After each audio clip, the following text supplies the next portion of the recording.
Hello everyone, I welcome you all on triple S classes. मेरा नाम है Tushar. I hope आप सब लोग बढ़िया होंगे और अपनी प्रिपरेशन जो है वो अच्छे से कर रहे होंगे। ये है लेक्चर नंबर 2 हमारी सीरीज़ का, जो हमने स्टार्ट करी थी आपकी इंग्लिश के रिगार्डिंग। इससे पहले आपकी कंप्यूटर की भी एक सीरीज़ चल रही है जिसमें हम कवर करेंगे 1000+ एमसीक्यूज़ आपके। और इंग्लिश की भी हमने लास्ट वीडियो में स्टार्ट करी थी सीरीज़, जिसमें हम कवर करेंगे आपके 1000+ एमसीक्यूज़ आपके जितने भी वन डे एग्ज़ाम्स हुए हैं, वेदर एसएससी के, बैंकिंग के, रेलवे के या फिर आपके जेकेएसएसबी ने भी जितने क्वेश्चंस आपके प्रीवियस ईयर क्वेश्चंस पूछे हुए हैं, उन सभी को कंबाइन करके हम मिक्स्ड फॉर्म में, सेट की फॉर्म में ये सीरीज़ चला रहे हैं, जिसमें हम डेली की एक वीडियो में हम 30 क्वेश्चन का एक सेट लेते हैं, जिसमें वो कैब, आपका कॉम्प्रीहेंशन, आपका ग्रामर जो है वो मिक्स पोर्शन में होता है। जैसे आपको एग्जाम में आएगा आपके सेक्शनल आपका इंग्लिश का, वैसे ही हम इस वीडियो में कवर करते हैं। हालांकि जो कल की वीडियो थी, जो आपका लास्ट लेक्चर था इंग्लिश का, सेट नंबर 1 था, जो वो थोड़ा सा हमने लेवल अपने एंड पे कम रखा हुआ था, सो दैट आपका फर्स्ट क्लास था एंड हमें देखना था कि आपके बच्चे कितना स्कोर कर पा रहे हैं। उसमें से आप लोगों ने बहुत अच्छा रिप्लाई दिया वीडियो का। आपके स्कोर्स ऑलमोस्ट ऑलमोस्ट 20+ ही थे सबके, कईयों के तो 30 आउट ऑफ 30 भी आए थे। तो उन लोगों को तो बहुत अच्छे से मतलब उनकी प्रैक्टिस हो चुकी है। तो अब लेक्चर नंबर 2 है, धीरे धीरे हम आपका लेवल भी इंक्रीज करेंगे और जो क्वेश्चंस हैं उनकी डिफिकल्टी भी थोड़ी थोड़ी इंक्रीज होती जाएगी। आपको क्या करना है, मैंने आपको फॉर्मेट बता दिया हुआ वीडियो का कि आपको वीडियो कैसे देखनी है। जो बच्चे नया देख रहा है ये वाली वीडियो को, उसको रिकमेंड करूंगा कि आप पहले इसका पीछे वाला वीडियो देख लो। और जो अगर आज देख रहा है वीडियो को, तो उसको मैं एक बारी फॉर्मेट बता दूं कि आपको करना क्या है। जैसे देखो, हमने आपका सेट नंबर 1 आपका लास्ट वीडियो में कंप्लीट करा था, जिसमें आपके 30 एमसीक्यूज थे। तो आपको सबसे पहले क्या करना है, आपको वीडियो को पॉज करना है और आपको क्वेश्चन देखना है स्क्रीन पे। जैसे मैं क्वेश्चन बोल दूंगा, आपको वीडियो को पॉज करना है, खुद से आंसर देना है। फिर उसके बाद आपको सॉल्यूशन चेक करना है कि आपने आंसर जो दिया था वो सही था कि नहीं था। ठीक है। उसके बाद दूसरी चीज़ आपको क्या करना है कि 30 के 30 जब आप क्वेश्चन दोगे, तो उसमें से आपको क्या करना है, आपको चेक करना है कि आपने सही कितने मार्क करे हैं और आपने गलत कितने मार्क करे हैं। और जैसे आपका जेकेपी एसआई है, तो आपके एसआई में आपको पता है कि आपका 2 पॉजिटिव आपका मिलेगा अगर आपका करेक्ट होगा वो क्वेश्चन, और आपका 0.5 जो है वो कट जाएगा नेगेटिव के लिए। तो उस हिसाब से आप मान सकते हो आपका स्कोर अगर कैलकुलेट करना होगा, तो आप इन एमसीक्यूज में अपना स्कोर भी कैलकुलेट कर सकते हो। एंड अगर आप स्कोर नहीं भी करना चाहते, तो आप एंड में जब आपकी वीडियो खत्म होएगी, तो आपको एक कमेंट करना है कि आपके 30 में से कितने मार्क्स आए हैं। अगर सपोज 27 आया, तो आपको 27 लिख देना आपके कमेंट में। तो हमें पता चल जाएगा कि आप लोगों के कितने सही आंसर हुए हैं, कितने गलत आंसर हुए हैं। ठीक है। इससे पहले, वीडियो स्टार्ट करने से पहले, मैं आपको एक चीज़ बताना चाहता हूँ कि हमारा जेकेपीएसआई का जो कोर्स था, new batch and old batch both, उसमें हमने इंग्लिश पोर्शन कवर कर दिया है, साइंस पोर्शन से भी मैंने डील करा है और थोड़ा सा मैथ पोर्शन में भी मैंने आपके साथ डील करा है। तो ये पार्ट तो मैंने जो है वो कंप्लीट कर दिए हुए हैं। एंड ऑलमोस्ट ऑलमोस्ट जो आपका पूरा सिलेबस है वो कंप्लीट हो चुका है। जो पढ़ने वाली चीज़ें थी वो सारी कवर हो चुकी हैं। आपको अगर अभी कोर्स ज्वाइन करना है, तो आपको ये सारी वीडियोस जो है वो रिकॉर्डेड फॉर्म में मिल जाएंगी। हालांकि जब हमने बैच में पढ़ाया था, तो वो लाइव क्लास में पढ़ाया था हमने, तो वो उन्हीं लाइव क्लासेस की आपको रिकॉर्डिंग्स इन बैच में मिल जाएगी। इसके बाद आपकी टेस्ट सीरीज भी जो है जेकेपी एसआई की, वो स्टार्ट हो चुकी हुई है। 2 टेस्ट जो हैं वो फ्री वाले जो हो चुके हैं। इसके बाद अब जो है वो पेड टेस्ट जो है वो स्टार्ट हो जाएंगे। लाइब्रेरी में भी इसके टेस्ट जो है वो स्टार्ट हो जाएंगे। अभी जो आपके करंटली टेस्ट चल रहे हैं आपके ऑफलाइन ओएमआर बेस्ड, वो चल रहे हैं आपके जेके जूनियर असिस्टेंट हाई कोर्ट के। ठीक है। तो अगर आप कोर्स बाय करना चाहते हो, तो आप ट्रिपल एस की ऐप पे जाके कूपन कोड लगा के आप कर सकते हो। आपको 60% या 50% ऑफ तो हर कोर्स पे मिल जाता है। एंड जितना आपका जेकेएसएसबी एक फॉर्म लगाने के पैसे लेता है, उससे कम में आपको पूरा course with your test series आपको मिल जाएगा। जिन्होंने कोर्स लिया हुआ है, उनको टेस्ट सीरीज बाय करने की ज़रूरत नहीं है। आपके कोर्स के अंदर ही आपकी टेस्ट सीरीज होती है। ठीक है। तो चलिए फिर स्टार्ट करते हैं आज का सेट नंबर 2। इससे पहले वीडियो में हमने सेट नंबर 1 कवर करा था, जिसमें हमने 30 एमसीक्यूज को कवर करा था। तो आज है बारी सेट नंबर 2 की। मैंने आपको फॉर्मेट बता दिया, वीडियो कैसे देखनी है और आंसर कैसे करना है क्वेश्चन का। तो चलिए, आपकी स्क्रीन के सामने आपको क्वेश्चन मिल गया। पहला पहला उसने क्वेश्चन पूछा हुआ है आपको कि साइनोनियम बताना है आपको वर्ड अबंडेंट का। ठीक है। आई होप आपने वीडियो पॉज करके आंसर दे दिया होगा, और अबंडेंट का आपको मतलब पता होगा कि जो चीज़ लार्ज क्वांटिटी में एग्जिस्ट करती है, उसको हम कहते हैं कि अबंडेंस में है कोई चीज़, मतलब लार्ज क्वांटिटी में है। तो साइनोनियम पूछा हुआ है हमें यहाँ पे। साइनोनियम, तो देखो, सफिशिएंट का मतलब हुआ कम। ठीक है। स्कार्स का मतलब भी हुआ कम, रेयर का मतलब भी हुआ कम। तो प्लेंटीफुल इसका करेक्ट आंसर होगा साइनोनियम। अगर आप ऑप्शन एलिमिनेशन से भी जाते, तब भी आप इसका आंसर सही करते, प्लेंटीफुल। अगर आप इसका वर्ड का मीनिंग जानते थे, तब तो आप सीधा इसका आंसर ये मार्क करते और आप नेक्स्ट क्वेश्चन पे मूव ऑन कर जाते। ठीक है। आई होप आपको समझ आया होगा। एक चीज़ साथ साथ में कर लेना, अगर आपको आपका इडियम या कोई आपका सिनोनियम गलत हो रहा है, तो आप एक काम कर सकते हो, डायरी या नोटबुक रख सकते हो साथ में, और साथ साथ में नोट कर सकते हो आप। जैसे आपको अगर अबंडेंट का मतलब नहीं पता चला तो फटाफट से डायरी पे लिख दो अबंडेंट, आगे उसका हिंदी में मतलब लिख लो और सिनोनिम लिख लो 2 से 3, सो दैट अगर आपका इन केस किसी भी पेपर में ये वाला सिनोनिम आए तो आपसे गलत ना हो, ठीक है। इस सीरीज़ का एक फ़ायदा ही यही है कि आप ज़्यादा से ज़्यादा गलतियाँ करो क्लास में, सो दैट आप इम्प्रूव करो और एग्ज़ाम में वो चीज़ गलतियों को रिपीट ना करो और अच्छा से अच्छा स्कोर कर पाओ, ठीक है। चलिए सेकंड क्वेश्चन देखिए। आई होप आपने क्वेश्चन देख लिया होगा। पॉज करिए वीडियो और आंसर करिए। चलिए फिर मैं आपको आंसर बताने जा रहा हूँ। पहले देखो कि ऑप्टिमिस्टिक का एंटोनियम पूछा हुआ है, मतलब उल्टा वर्ड पूछा हुआ है। ऑप्टिमिस्टिक का मतलब क्या होता है? पॉजिटिव अप्रोच रखना या पॉजिटिव सेंस रखना। तो पॉजिटिव तो इसका सिनोनिम हो गया और इसका चेयरफुल भी आपका इसका सिनोनिम हो गया, होपफुल भी इसका सिनोनिम हो गया। तो ये सारे एक कैटेगरी के आगे थे। ये आपका नेगेटिव वर्ड बना था और एंटोनियम जो होता है आपका नेगेटिव मतलब सेंस में वर्ड होता है, उल्टा वर्ड होता है। तो इसका आंसर आएगा आपका A option is the correct answer for this question, ठीक है। ए इज द करेक्ट आंसर। ये सारे आपके गलत होंगे क्योंकि ये आपके साइनोनियम है आपके ऑप्टिमिस्टिक के, ठीक है। चलो नेक्स्ट देखो, फिल इन द ब्लैंक्स पूछा हुआ है इसने। The teacher ask the student dash dash their homework on time, ठीक है। ऑप्शन में दिया हुआ है complete, completed, completes and complete, ठीक है। तो कंप्लीटिंग तो आएगा नहीं, ठीक है। कंप्लीटेड भी नहीं आएगा, यहाँ पे कंप्लीट्स और कंप्लीट में आपको डाउट होगा। तो इसका आंसर आपका बनेगा आपका कंप्लीट, ठीक है। आई होप आपने इसका आंसर सही दिया होगा। 10th चैप्टर का इन्होंने फिल इन द ब्लैंक्स की फॉर्म में क्वेश्चन पूछा हुआ है एंड आई थिंक सो कि ये आपका जेकेएसएसबी का ही पीवाईक्यू है आपका, ठीक है। हमने आपको बताया ना कि आपके मिक्स पीवाईक्यूज हैं, रेलवे, बैंकिंग एंड आपके एसएससी के और जीके एसएसबी के मिला के आपका जो सेट तैयार होता है वो हमने आपको क्वेश्चंस प्रेजेंट करे हैं, ठीक है। नेक्स्ट क्वेश्चन देखो, फोर्थ वाला स्पॉटिंग एरर का क्वेश्चन पूछा हुआ है इसने। आपको एरर बताना है कि किस पार्ट में एरर है। छोटा सा सेंटेंस है, आपको सामने ही एरर दिख रहा होगा इसमें। The book is on the table. अब इसने प्रपोजिशन तो सही लगाया है यहाँ पे, क्योंकि अगर हमने आपको क्लास में भी बताया था कि ऐसे अगर कोई सरफेस है, अगर कोई सरफेस है, ये मान लो टेबल है ये, ठीक है। इसके सरफेस के ऊपर कोई ऐसे कोई चीज़ पड़ी हुई है तो इसके सरफेस के साथ टच है तो वहाँ पे हम आपका ऑन यूज़ करते हैं। तो book is on the table, ये तो करेक्ट है। लेकिन यहाँ पे बुक्स दिया हुआ है, यहाँ पे प्लूरल दिया दिया हुआ है, तो प्लूरल के साथ में इज़ थोड़ी ना आता है, यहाँ पे तो आर आना चाहिए। तो इसको काट के यहाँ पे आपका सही आएगा आर। ये आ गया आपका सेंटेंस इंप्रूवमेंट। और इसने क्वेश्चन में पूछा हुआ है कि आपका एरर किस पार्ट में है, तो इस इज़ वाले में आपका एरर है। तो हम इज़ को मार्क करेंगे एंड नेक्स्ट क्वेश्चन के ऊपर मूव करेंगे, ठीक है। चलिए सेंटेंस इंप्रूवमेंट का आपको पूछा हुआ है क्वेश्चन कि चूज करो कौन सा आपका करेक्ट होगा यहाँ पे, ठीक है। I have been waiting since 2 hours, I have been waiting for 2 hours, I am waiting for 2 hours या I was waiting for 2 hours. आपको पता है कि हैव बीन दिख गया आपको, मतलब सिंस या फॉर आपका यूज होगा। मैंने आपको बड़ी बार सिंस और फॉर का रूल जो है वो क्लास में करवाया था। आई थिंक सो 10 से ज़्यादा ही बार आपका रिपीट हो गया होगा since and for. Whether 60 rules में, वेदर आपका प्रपोजिशन में, वेदर आपका टेंस में। तो हमने क्या बोला था कि जो भी आपके कैलेंडर या फिर आपके क्लॉक पे चीज़ें दिख जाती हैं हमें, वो सारे लेता है अपने साथ सिंस। जैसे कैलेंडर पे मतलब मंडे दिख जाएगा, 7 अगस्त मेरा बर्थडे दिख जाएगा आपको, ठीक है। फिर उसके बाद दीपावली, होली, कोई भी आपके फेस्टिवल हैं वो आपको कैलेंडर पे दिख जाएंगे। क्लॉक पे मतलब 12 बजे आपको दिख जाएगा, ठीक है। फिर उसके बाद और मॉर्निंग आपको इस सिंस लेता है साथ में, ठीक है। और एडोलसेंस कोई या फिर यूथफुलनेस, ठीक है। ये सारे अपने साथ में सिंस लेता है। और फॉर जो है वो पीरियड ऑफ टाइम के लिए आता है, जहाँ पे आपको starting point ending point time का नहीं पता, बट एक मतलब ड्यूरेशन पता है कि इतनी देर के लिए। तो यहाँ पे भी क्या ड्यूरेशन की बात हो रही है ना, 2 आवर। 2 आवर मतलब स्टार्टिंग नहीं पता हमें कि कब स्टार्ट हुआ एंड पता नहीं हमें कब स्टार्ट खत्म हुआ, बट ड्यूरेशन पता है कि 2 घंटे के लिए हुआ था। तो ड्यूरेशन के लिए हम हमेशा फॉर का यूज़ करते हैं। तो इसका आंसर आपका फॉर आएगा। आई होप जिन बच्चों को सिंस एंड फॉर में कन्फ्यूजन होगी, उनकी कन्फ्यूजन भी सिंस और फॉर में ठीक होगी, उनको पता चल गया होगा कि फॉर कहाँ लगेगा, सिंस कहाँ लगेगा, ठीक है।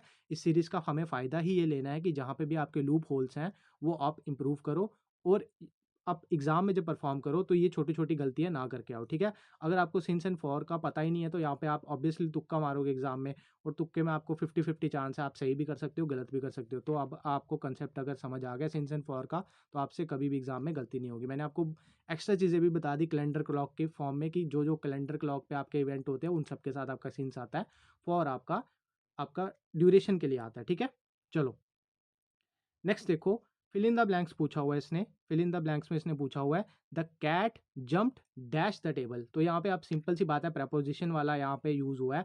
ऑप्शन देख लेते हैं, इन दिया हुआ है यहाँ पे इसने, दूसरा ऑप्शन देख लेते हैं, ऑन दिया हुआ है, फिर थर्ड ऑप्शन इसने दिया हुआ है इनटू, और फोर्थ ऑप्शन इसने दिया हुआ है आपका ओवर। अब अगर प्रपोजिशन की सेंस के हिसाब से देखा जाए, पहली बात तो ये सुन लो मेरी, प्रपोजिशन में 1 से 2 से 3 आंसर भी आपके करेक्ट हो सकते हैं, 1 से ज़्यादा आंसर, मल्टीपल भी आंसर आपके प्रपोजिशन में करेक्ट हो सकते हैं। बट हमें यहाँ जाना है आपके ऑप्शन वाइज़। वैसे तो इसका ऑन टू जो है वो करेक्ट आंसर बनना चाहिए था, क्योंकि जंप्ड कर रही है और वो जब मोशन में होती है, मैंने आपको बताया था कि जब भी मोशन में चीज़ होती है, जैसे मैंने बोला था आपका कि the cat jumped into the well, जब आपका अंदर जाने की बात होती है तब आपका इनटू का यूज़ होता है, जब चीज़ मोशन में होती है। वैसे ही जब आपकी ऊपर जाने की बात होती है तो आपका ऑन की बात होती है, जैसे यहाँ पे टेबल के ऊपर, मतलब टेबल ही दिया था ना यहाँ पे, आई थिंक सो, हाँ टेबल ही दिया हुआ था, the cat jump dash the table, तो ऑन की जगह यहाँ पे ऑन टू आएगा, क्योंकि मोशन की बात है। अगर मोशन की बात नहीं होती फिर तो सीधा यहाँ पे ऑन आना था। अब यहाँ पे ऑप्शन की मदद से हम जाएंगे तो यहाँ पे इसका आंसर ऑन आएगा, वरना इसका आंसर जो है वो ऑन टू बनना था इसका, ठीक है। अगर ऑप्शन ऑन टू होता तो आपका ऑन टू इसका करेक्ट आंसर बनना था। इनका भी मैंने आपको लगे हाथ समझा ही दिया, जब आपका कोई बीच में जाने की चीज़ होगी बट मोशन में होगी तब आपका इन टू आता है। ओवर कहाँ पे आता है, जब जैसे वो फेंस वाली एग्जांपल मैंने आपको क्लास में भी दी थी कि the dog jumped over the fence, मतलब किसी चीज़ के ऊपर से जंप करना, ठीक है, वहाँ पे आपका ओवर यूज़ होता है, ठीक है। साथ साथ में आपने आपको ऑप्शंस में भी बता दिए जो जो प्रपोजिशन आए थे। फाइन, चलिए फिर 7th क्वेश्चन पे देखिए, इडियम एंड फ्रेज पूछा हुआ है आपको, ब्रेक द आइस। बहुत ईजी है, मेरी बात ध्यान से सुनना, जब भी आपको इडियम एंड फ्रेज का क्वेश्चन आए ना, तो इस जो इडियम दिया होता है ना या फ्रेज दिया होता है ना, आपको उसको हिंदी में ट्रांसलेट करा करें सबसे पहले। अगर आपको आंसर नहीं भी आता ना, आप उसको हिंदी में ट्रांसलेट किया करें। मतलब ब्रेक द आइस मतलब कि आप हिंदी में इसको ट्रांसलेट करो और अपनी सेंस में मतलब इसको इंटरप्रेट करने की कोशिश करो, आपको आंसर ऑटोमेटिकली जो है वो समझ आना स्टार्ट हो जाएगा। अब इसका आंसर क्या होता है आपका, टू मेक या फिर इनिशिएट अ कन्वर्जेशन और make people feel comfortable in a social situation, ठीक है। तो यहाँ पे आपका कन्वर्सेशन के रिस्पेक्ट में कौन सा आंसर आपको दिख रहा है, तो इसका आंसर आपका ए आएगा, ठीक है। मतलब बोलचाल स्टार्ट करना, ठीक है, ब्रेक द आइस। बहुत बारी ये रिपीट होता है और बहुत कॉमन जो है ये आपका इडियम है, ठीक है। चलिए 8th क्वेश्चन देखिए, choose the correct indirect for the sentence, ठीक है। अब आपको नरेशन पूछा हुआ बेसिकली इसने यहाँ पे, मैंने आपको नरेशन के आप कैसे समझाया, 5 जगह चेंजेस होते हैं, बाहर वाला वर्ब, इन्वर्टेड कॉमास कॉमास, उसके बाद अंदर वाला वर्ब, उसके बाद में आपका वर्ड्स, सब्जेक्ट अंदर वाला और ऑब्जेक्ट अंदर वाला, ठीक है। सबसे पहले ऑप्शन एलिमिनेशन से जाएंगे, क्योंकि मैंने आपको बताया option elimination is the best method, जिससे आप 100% श्योरिटी से आप आंसर मार्क करके आओगे और टाइम सेव करोगे अपना, साथ ही साथ में कॉन्फिडेंट रहोगे कि मैंने सही आंसर मार्क करा है। बाहर पास्ट दिया हुआ है तो अंदर वाला वर्ब चेंज होगा, पहली चीज़। अब ये सिंपल सेंटेंस है, कॉमा इन्वर्टेड कॉमा हटा के दैट आएगा, दैट आया हर जगह, पहली जगह चेंज नहीं हुआ, सेड की जगह सेड सेड सेड आया हर जगह, दूसरी जगह भी चेंज नहीं हुआ। तीसरा चेंज देखो, आई जो है वो चेंज होगा, सब्जेक्ट अंदर वाला चेंज होगा, ठीक है। किसको देख के चेंज होता है, बाहर वाला, SON रूल आपको सिखाया हुआ है, ठीक है, SON वाला रूल आपको पता है। सब्जेक्ट किसको देख के, ऑब्जेक्ट किसको देख के, थर्ड पर्सन नो चेंज, ठीक है, फर्स्ट 1 2 3 ये आपको पता है चीज़, ठीक है। अंदर वाली पहली वर्ब चेंज होती है आपके नरेशन में, तो आई एम है, एम किस में चेंज होगा, बाहर पास्ट है। V1 जो है वो किस में चला जाता है आपका, V2 में चला जाता है। अब बी की फॉर्म है आपका इज एम आर, ठीक है, फर्स्ट फॉर्म है आपकी बी की इज एम आर, ठीक है। बी की सेकंड फॉर्म क्या है, वॉज वर। इज किसके साथ आता है, सिंगुलर, आर प्लूरल के साथ, एम आपका आई के साथ, वॉज सिंगुलर के साथ, वर आपका प्लूरल के साथ, ठीक है।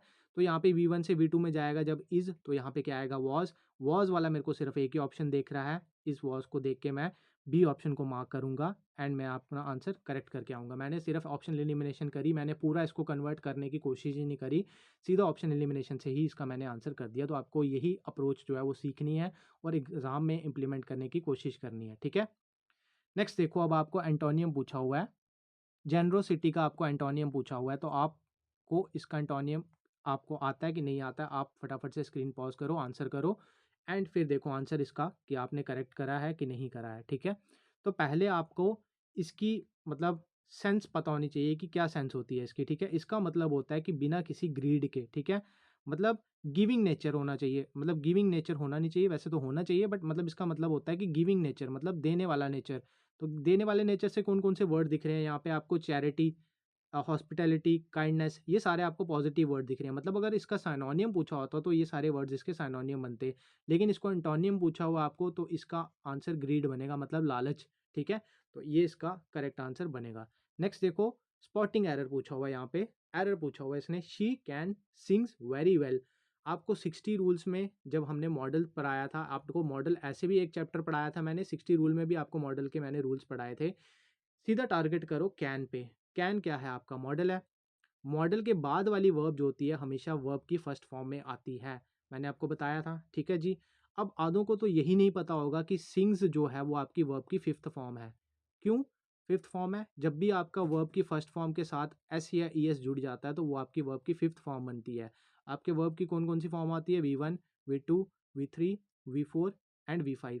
V4 सबसे आसान है, V1 में जब भी ING जुड़ेगा आपका वो V4 बन जाएगा। V1 में जब भी SCIS लगेगा तो आपका V5 बन जाएगा। V1 तो आपको पता है सिंपल प्रेजेंट वाली फॉर्म होती है।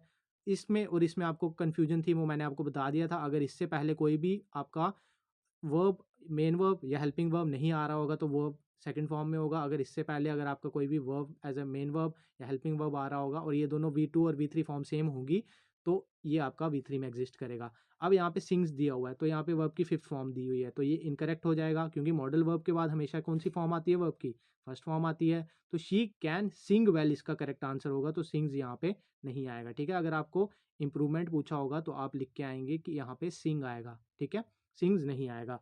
इसका पीछे का लॉजिक मैंने आपको सारा यहाँ पे समझा दिया। रूल मॉडल का यूज़ हुआ। V1, V2, 3, V4, V5 ये आपके नॉलेज के लिए थी। अगर आपको नहीं पता तो आपको ये चीज़ें पता होनी चाहिए। ठीक है, चलिए, बिल्कुल इजी पूछ लिया इसने सिनोनिम लकी का। ठीक है, वैसे आपका एक VLW में भी पूछा था जो लास्ट आया था, लव पता नहीं हेट का कुछ ऐसे एंटोनिम सिनोनिम पूछा था, तो कई बार बहुत इजी भी आपका पूछ लेते हैं। तो सिनोनिम इसका क्या होगा लकी का? आपको पता ही है, फॉर्चुनेट होगा इसका। ठीक है, अनलकी आपका नहीं आएगा, मिसफॉर्चुनेट नहीं आएगा और ये भी नहीं आएगा आपका। ठीक है, चलिए फिर 12th क्वेश्चन देखिए। 12th क्वेश्चन में क्या पूछा हुआ है? एरर फाइंड करने के लिए पूछा हुआ है। I cannot go to the park because it rains. ठीक है, अब बताओ इसका क्या आंसर आएगा? बताइए इसका क्या आंसर आएगा? अच्छा, ये क्वेश्चन अलग हो गया, चलो कोई नहीं, पहले ये वाला कर लेते हैं फिर जो पीछे बचे हुए हैं क्वेश्चन उनको कर लेंगे। ठीक है, आइडेंटिफाई द एरर, किस में आपको बताना है एरर किस पार्ट में है। ठीक है, बताओ किस पार्ट में है इसका एरर। अब देखो यहाँ पे आपको ये तो बिल्कुल सही लग रहा है, आई कैनॉट वाला तो ये सही लग रहा है। ठीक है, अब यहाँ पे रीज़न दिया हुआ है कि रीज़न किस वजह से वो नहीं जा पाया पार्क में, क्योंकि रेन हो रही थी। ठीक है, अब यहाँ पे रेन जो है वो यहाँ पे सिंपल प्रेजेंट की फॉर्म में लिखा हुआ है। ठीक है, बट यहाँ पे रीज़न बताया हुआ है। रीज़न मतलब बिकॉज के मैंने आपको केस बताया था ना कि ऐसे बिकॉज आता है उसके बाद में कुछ और वर्ब आता है। ठीक है, एक देयरफॉर वाला केस बताया था। ठीक है, एक बताया था आपको बिफोर आफ्टर वाला केस। ठीक है, 3 केस बताए थे मैंने आपको। ठीक है, ये 3 बताए थे, आपको पता होगा क्लास में मैंने इसकी एग्जांपल भी करवाई थी और बोला था कि ये वन ऑफ द फेवरेट होता है आपका एसएससी एग्जाम्स में पूछा जाता है कि डॉक्टर आने से पहले पेशेंट मर गया। ठीक है, ये वाले केसेस मैंने आपको करवाए थे। अब ये रेन जो है ये रीज़न है, तो ये सिंपल प्रेजेंट में तो हो ही नहीं सकता। पहले ही आपको यहाँ पे गलत, अगर आपको एरर करना है तो रेन आएगा इसका आंसर। अब यहाँ पे करेक्ट इसका फॉर्म क्या बन सकता है? बिकॉज इट रेनिंग बन सकता है इसका करेक्ट फॉर्म, क्योंकि बारिश हो रही थी इस वजह से हम पार्क में नहीं जा पाए। ठीक है, समझ आया मेरा लॉजिक? मैंने क्या करा कि यहाँ पे रेन पे टारगेट करा। अभी थोड़ी ना बारिश हो रही है, अगर अभी हो रही होती तब यहाँ पे प्रेजेंट यूज़ होना था। बट यहाँ पे रीज़न बताया हुआ है कि पार्क में क्यों नहीं जा पाए, क्योंकि बारिश हो रही थी, तो हो पहले रही थी इस वजह से हम यहाँ पे सिंपल प्रेजेंट यूज़ नहीं करेंगे। ठीक है, ये हमने आगे वाला क्वेश्चन कर लिया था, यहाँ पे कुछ क्वेश्चन छूट गए हैं, पहले इनको भी कवर कर लेते हैं। ठीक है, चलो, you must dash your work before the deadline. ठीक है, अब इसका बताओ क्या आएगा इसका करेक्ट आंसर? कंप्लीट। एक क्वेश्चन हमने इसका पहले भी देख लिया आज की क्लास में, तो इसका आंसर आएगा आपको कंप्लीट, बताने की ज़रूरत नहीं है। ठीक है, नेक्स्ट देखो, इंप्रूवमेंट वाला क्वेश्चन पूछा हुआ है इसने यहाँ पे, बताओ इसका क्या आंसर आएगा? He is a good boy. हाँ, he is a good boy, ये तो सही है। He a good boy, he is good in boy, ये तो सिंपल आंसर था इसका, तो ये देखने से ही आपको करेक्ट दिख जाएगा इसका। ठीक है, चलिए, identify the error in the sentence, he has gone to home. ठीक है, अब इसमें बताओ क्या इसका करेक्ट आंसर बनेगा, बताओ। तो आई होप आप लोगों ने इसका सही आंसर करा होगा। आपको पहली चीज़ तो पता होनी चाहिए कि आपका जो होम है वो आपका एडवर्ब है, और एडवर्ब भी कौन सा? Adverb of place. ठीक है, adverb of place. Empty rule मैंने सिखाया था ना आपको, याद करो 60 रूल्स में एमपीटी रूल बताया था। मैनर, प्लेस, टाइम, याद करो, उसी में से एक ये है प्लेस वाली चीज़, ठीक है। तो ये अपने से पहले आपका प्रपोजिशन नहीं लेता यहाँ पे, ठीक है। तो यहाँ पे टू नहीं आएगा, ही हैज़ गोन होम इसका करेक्ट आंसर आएगा, ठीक है। आपके सेंस के हिसाब से तो सही लगेगा कि he has gone to home, और एग्जामिनर पता क्या करेगा आज के ट्रेंड के हिसाब से, यहाँ पे गॉन ना दे के टू यहाँ पे दे देगा ऑप्शन में, और नीचे दे देगा नो एरर। और 70% आप में से लोग जो होंगे यहाँ पे नो एरर मार्क करके आएंगे, आई बैट, क्योंकि यहाँ पे आपको सेंस दिख रही है। और मोस्ट ऑफ द बच्चा जो जेकेएसएसबी की तैयारी कर रहा है वो आपका सेंस से ही इंग्लिश करने जाता है। This is the main reason कि लोगों की सिलेक्शन रुक रही है, दो दो तीन तीन एग्जाम देने के बाद उनकी सिलेक्शन हो रही है, क्योंकि वो इंग्लिश को काफ़ी लाइटली लेते हैं। इंग्लिश एंड मैथ्स आज के टाइम पे अगर जिस बच्चे का अच्छा है, उसकी डेफिनेट है कि उसकी सिलेक्शन होगी ही होगी आपकी जेकेएसएसबी में, क्योंकि जीएस एक लेवल तक सभी का बराबर होता है। अगर जीएस का पेपर मुश्किल आया, सबके लिए मुश्किल आएगा, आसान आया, सबके लिए आसान आया, सबके लिए डुएबल होगा, ठीक है। मैथ्स, रीजनिंग एंड इंग्लिश ऐसे सब्जेक्ट हैं जहाँ पे आपकी आपकी प्रैक्टिस काम करती है, क्योंकि ये सबकॉन्शियस वाले सब्जेक्ट है। अगर एक बार आपको मैथ्स आ गया, स्किल है ये, तो आपको सिर्फ रिवाइज करना है, ब्रशअप करना है, एग्जाम से पहले आप सारे क्वेश्चन सही करके आओगे। आपको नहीं आता मैथ, तो आप जितने भी एफर्ट डाल लो आपको नहीं आएगा, ठीक है। तो ये एक स्किल है जो आपको गेन करनी पड़ती है, फाइन। चलिए नेक्स्ट देखो, एंटोनियम सक्सेस का पूछा है, कितना इजी है, ठीक है। फेलियर आएगा इसका आंसर, आपको पता है, इस पर टाइम वेस्ट करने की ज़रूरत नहीं है। प्रॉस्पेरिटी सैनोनियम पूछा हुआ है, प्रॉस्पेरिटी का सैनोनियम वेल्थ, ठीक है, इजी है। बहुत इजी सैनोनियम भी पूछे हुए हैं आपके, ये शायद एसएससी के हैं, क्योंकि एसएससी में काफ़ी आसान पेपर आता है, क्योंकि मोस्ट ऑफ द बच्चे 12th क्लास तक बाहर के स्टेट के हिंदी मीडियम में पढ़े होते हैं, तो उनको इंग्लिश इतने कंफर्टेबल नहीं होती। इस वजह से जो सेंट्रल लेवल एग्ज़ाम होते हैं बैंकिंग को छोड़ के, एसएससी की इंग्लिश काफ़ी ठीक ठाक आती है, ना ज़्यादा मुश्किल ना ज़्यादा आसान, ठीक है। चलिए 17th क्वेश्चन करिए आप, she is interested dash learning new languages, ठीक है। ये शायद मैंने क्लास में भी क्वेश्चन करवाया था आपको, तो यहाँ पे इसने सीधा प्रपोजिशन पूछा हुआ है, इन लर्निंग न्यू लैंग्वेजेस इसका करेक्ट आंसर आएगा।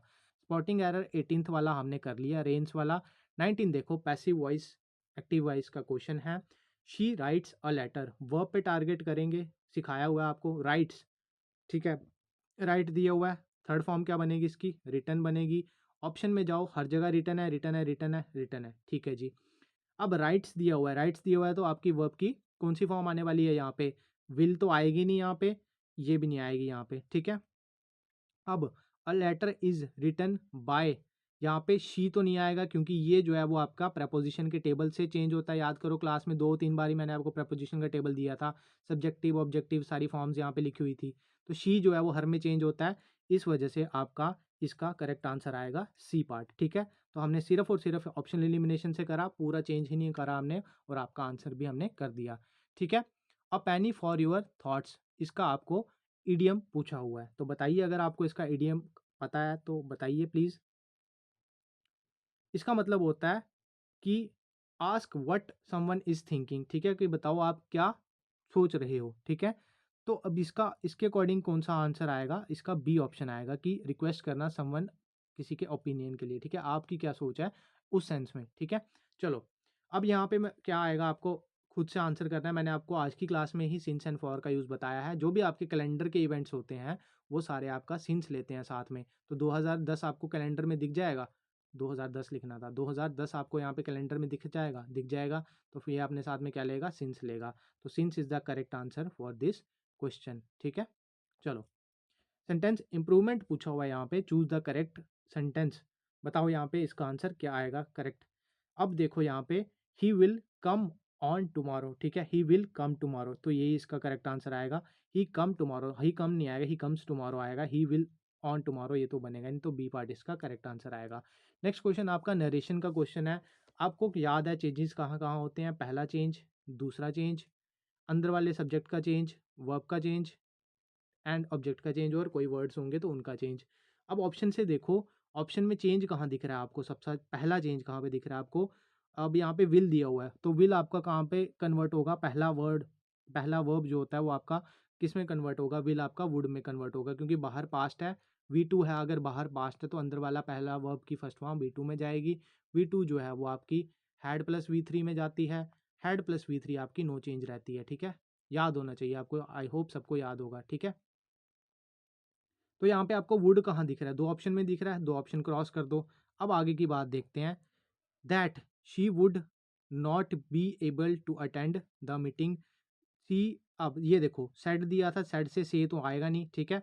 मैंने यहाँ पे आपको अच्छे से समझाया था, एग्जाम्पल भी मैंने बहुत मस्त ली थी, जिन्होंने क्लास में आपको पढ़ा हुआ है मुझसे उनको पता होगा और याद करके वो हंस भी रहे होंगे इस टाइम पे कि मैंने क्या एग्जाम्पल दी थी, बाहर वाली अंदर वाली, बाहर वाली वर्ब अंदर वाली वर्ब, ठीक है। बाहर वाली अंदर वाली से आपको याद आ गया होगा ये चीज़, ठीक है। चलिए फिर, चलो नेक्स्ट देखते हैं आप क्वेश्चन आपका 24th, परसिवियरेंस, ठीक है। सबसे इंपॉर्टेंट चीज़ है आपके सक्सेस के लिए भी ये, और इसका इन्होंने साइनोनियम पूछा हुआ है, ठीक है। प्रोकास्टिनेशन तो आपका यहाँ पे सबसे बड़ा दुश्मन है, लेजीनेस भी आपका दुश्मन है, ये तो सेम चीज़ आ गई, तो परसिस्टेंस इसका सही आंसर बनेगा। एंटोनियम पूछा हुआ है आपका हारमनी का, ठीक है। हारमनी का आपका एंटोनियम पूछा हुआ है, तो इसका आपको उल्टा बताना है, तो इसका डिसहारमनी आएगा, ठीक है। पीस, यूनिटी एंड कॉपरेशन तो एक जैसा आ गया, तो ये तो सारे एक जैसे आ गए, ठीक है। अब ये आ गया आपका PQRS टाइप का क्वेश्चन आ गया आपका, मैंने आपको क्या चीज़ बताई थी PQRS में, एक बार रिवाइज कर देता हूँ आपको, कि पहली बात तो अगर नाउन दिया हुआ है तो नाउन से शुरू होता है आपका पहला वर्ड, पहला सेंटेंस आपका हमेशा नाउन से यूज़ होता स्टार्ट होता है आपका, कभी भी प्रोनाउन से पहला स्टार्ट नहीं होता जब आपका अगर नाउन दिया हुआ है। कंजक्शन से कभी नहीं यूज़ होता, दस, देयरफॉर, एंड, ये सारे वर्ड से कभी आपका पहला पार्ट स्टार्ट नहीं होता। तो चलिए इसको अरेंज करते हैं सबसे पहले, फिर इसका अरेंज क्या बनेगा, ही एंटर्ड द रूम, ठीक है। ग्रीट द गेस्ट नहीं, he enter the room with a smile and greet the guest, तो इसका सही ऑप्शन क्या बनेगा आपका 3, 1 एंड 2, ठीक है। 3, 1 एंड 2 इसका बनेगा। 3, 1 एंड 2 कहाँ पे दिख रहा है, ए ऑप्शन में दिख रहा है, तो A is the correct answer for this question, ठीक है। चलिए, we need dash the instructions carefully before starting the test, ठीक है। अब यहाँ पे देखो, वी नीड टू डैश, यहाँ पे क्या आएगा बताओ, फॉलो, हाँ फॉलोइंग तो नहीं आएगा, फॉलोड भी नहीं आएगा, पास्ट की बात है, फॉलो और फॉलोज में आप फंसोगे, तो वी नीड टू फॉलो आएगा यहाँ पे, ठीक है। चलो, नीड टू वर्ब है और इसके बाद आपकी वर्ब की फर्स्ट फॉर्म आती है, ये भी आप यहाँ पे मॉडल वर्ब है, आप यहाँ पे भी ये रूल लगा सकते थे, तो फॉलो इसका फर्स्ट आंसर आएगा, ठीक है। अब यहाँ पे आपको वर्ड भरना है आपका, मतलब सेम सेम वर्ड दिए हुए हैं, अब यहाँ पे आपको ब्लैंक के अकॉर्डिंग, आपका सेंटेंस के अकॉर्डिंग यहाँ पे आपका वर्ड भरना है, तो बताइए इसका सही आंसर क्या आएगा। I have never seen such generously, LY वाले एडवर्ब होते हैं, तो ये तो नहीं आ सकता, जनरसिटी भी नहीं आएगा आपका, जनरस, ये नेस भी नहीं आएगा आपका, तो ये ऑप्शन इसका करेक्ट आंसर बनेगा, ठीक है। 29th क्वेश्चन देखिए, identify the error, neither the manager nor the worker was happy, not the workers, ठीक है, यहाँ से दिख जाएगा आपको, तो वॉज यहाँ पे नहीं आने वाला, कल भी ऐसा वाला क्वेश्चन आपको करा था, नाइदर नॉर, आइदर और, एनी वाले क्वेश्चन भर भर के आपके एग्जाम्स में आते हैं आपके एरर की फॉर्म में, तो इनका ध्यान रखना, ठीक है। तो यहाँ पे आपका वॉज वाले में आपका एरर था, तो ये आपका गलत हो जाएगा। ट्रैंक्विल, मतलब पता नहीं कितनी बार ये वर्ड जो है वो आया होगा आपके एग्जाम्स में, ट्रैंक्विल का याद रखना हमेशा से, साइनोनियम पूछा हो इसका मतलब होता है काम, ठीक है। टर्बुलेंट, नॉइजी एंड एंग्री एक जैसे हो गए, काम इसका करेक्ट बनेगा। अब आपको मैंने क्लास के स्टार्ट में क्या कहा था कि आपको नोट डाउन करने हैं आपके स्कोर्स, आपके 30 में से आज कितने आंसर्स जो थे वो सही हुए, कितने आपके आंसर्स गलत हुए। आपको क्या करना है, अब आपको वीडियो के नीचे कमेंट सेक्शंस में कमेंट लिखना है आपका स्कोर, एंड आपको ये सीरीज़ कैसी लग रही है। हालांकि अभी 2 ही लेक्चर्स हुए हैं, पहले लेक्चर में तो हमने बहुत ही नीचे का लेवल रखा था, मतलब वो लेवल मतलब बिल्कुल बेसिक था, जस्ट चेक करने के लिए कि आप लोग किस लेवल पे हो एंड आप लोग कैसा आंसर्स कर रहे हो, ठीक है। आज की वीडियो में थोड़ा सा लेवल हमने इंक्रीज करा है, अब धीरे धीरे धीरे धीरे आपका लेवल इंक्रीज करते जाएंगे, एंड SSC के जिस लेवल के पेपर में क्वेश्चंस आते हैं उस लेवल का करके जाएंगे, सो दैट हम JK PSI and JK high court में सेफ लेवल पे हों और हम पेपर में अच्छा परफॉर्म करें, ठीक है। तो इतना ही रखते हैं आज की क्लास में, कल करेंगे अब आपका, या नेक्स्ट वीडियो में आपका करेंगे सेट नंबर 3। आप तब तक के लिए आपका क्या काम है, ज़्यादा से ज़्यादा लाइक करिए वीडियो को, शेयर करिए वीडियो को, और कमेंट्स करिए आपके स्कोर्स, ठीक है। स्कोर्स कमेंट करना सबसे इंपॉर्टेंट है, क्योंकि इससे हमें आइडिया होगा कि आप लोग किस लेवल पे हो और हमें किस लेवल तक आपको इम्प्रूवमेंट करवानी है, ठीक है। बाकी इतना ही है आज की क्लास में। Thank you very much, bye bye, take care. और जिन लोगों को भी अगर टेस्ट सीरीज ज्वाइन करनी है ऑनलाइन वाली, तो वो आपके ऐप पे जाके आपका QR कूपन कोड लगा के आप उस टेस्ट सीरीज में ज्वाइन हो सकते हो। एंड अगर आपको ऑफलाइन वाली टेस्ट सीरीज देनी है, तो वो आपके लिए टीम को कांटेक्ट करना पड़ेगा आपको, ठीक है। ओएमआर बेस्ड होगी वो, जैसे आपका एग्ज़ाम होगा, उससे क्या फ़ायदा होगा कि जो आप ओएमआर में गलती करते हो वो आप इम्प्रूव करोगे, गलती करना कैसे वो कैसे होती है पेपर में वो आप सीखोगे एग्ज़ाम में। एंड दूसरी चीज़ क्या होती है, एग्ज़ाम प्रेशर आपको पता चलेगा जब आप सारे बच्चों के साथ बैठ के ट्रिपल एस की लाइब्रेरी में एग्ज़ाम दोगे, तो आपको पता चलेगा कि आपका एग्ज़ाम प्रेशर क्या होता है और आप उसमें कैसे परफॉर्म करते हो, ठीक है। बाकी ये जेकेपीएसआई का कोर्स है, जो जिसने अभी तक तैयारी शुरू नहीं करी है, कम टाइम में अपनी तैयारी को बूस्ट करना चाहता है, वो जेकेपीएसआई के कोर्स में एनरोल हो सकता है। ऑलमोस्ट आपको सारी वीडियोस रिकॉर्डेड में मिलेंगी, आप अपनी पेस पे सारी वीडियोस को देख सकते हैं। एंड रिकॉर्डेड वीडियोस भी ऐसी नहीं है, वो सारी रिकॉर्डेड वीडियोस लाइव क्लास की हैं, जिसमें हमने लाइव पढ़ाया हुआ है, लाइव आपके बच्चों के डाउट लिए हुए हैं। सो आपके डाउट भी जो हैं वो साथ साथ क्लियर होते जाएंगे, ठीक है। बाकी जिन्होंने मुझसे पढ़ा है जेकेपीएसआई के कोर्स में, उनको एक ही सजेशन है, प्लीज़ अपने वोकैब की शीट्स, जो डेली शीट्स आपको प्रोवाइड करता था मैं, उनको रिवाइज़ करिए, कॉम्प्रिहेंशन की शीट्स को दोबारा दोबारा प्रैक्टिस करिए, और जो आपको सेक्शनल टेस्ट मैं आपके व्हाट्सएप चैनल ग्रुप पे देता हूँ, उसको ज़्यादा से ज़्यादा परफॉर्म करिए, ठीक है। बाकी और एक्स्ट्रा चीज़ पढ़ने की ज़रूरत कोई भी नहीं है, बस क्वेश्चन को प्रैक्टिस करते जाओ, नोट्स को रिवाइज करते जाओ, दैट्स इट, ठीक है। तो इतना ही रखते हैं आज की क्लास में, और कल की क्लास में या नई वीडियो में हम एक और सेट लेके आएंगे 30 क्वेश्चंस का, एंड आप उसमें भी प्रैक्टिस करना, ज़्यादा से ज़्यादा परफॉर्म करना, ठीक है। चलिए फिर, bye bye, take care, God bless you.